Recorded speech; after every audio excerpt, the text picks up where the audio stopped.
My name is Mark Boulos. The name of the work is All That Is Solid Melts Into Air. It's a two-screen video piece from 2008.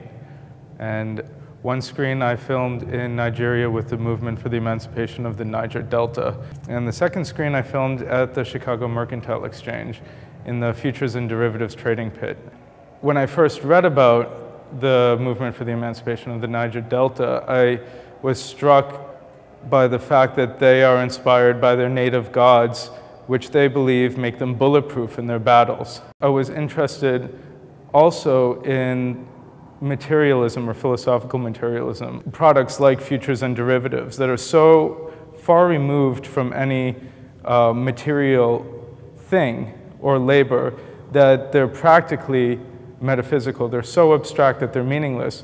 That's why I became interested in futures and derivatives, and I started from there. The work is about petroleum from its origins in the ground and its extraction, its colonial extraction by foreign oil corporations, to its disappearance on the financial markets.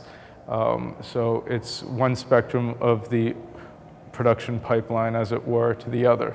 So my film in these two screens is both at once about metaphysics, and there is a mystical aspect to it.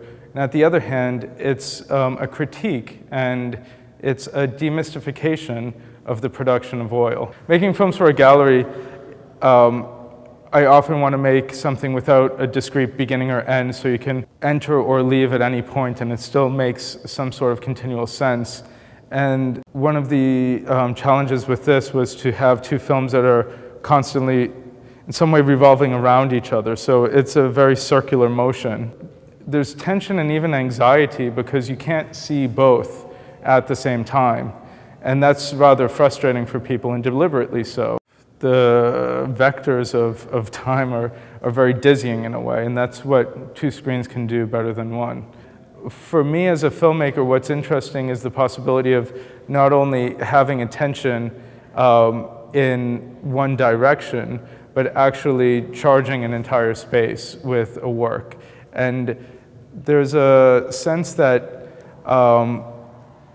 you're standing between these two historical moments that are happening simultaneously. And in fact, although I filmed them separately, they're edited so they are coordinated and simultaneous and synchronized.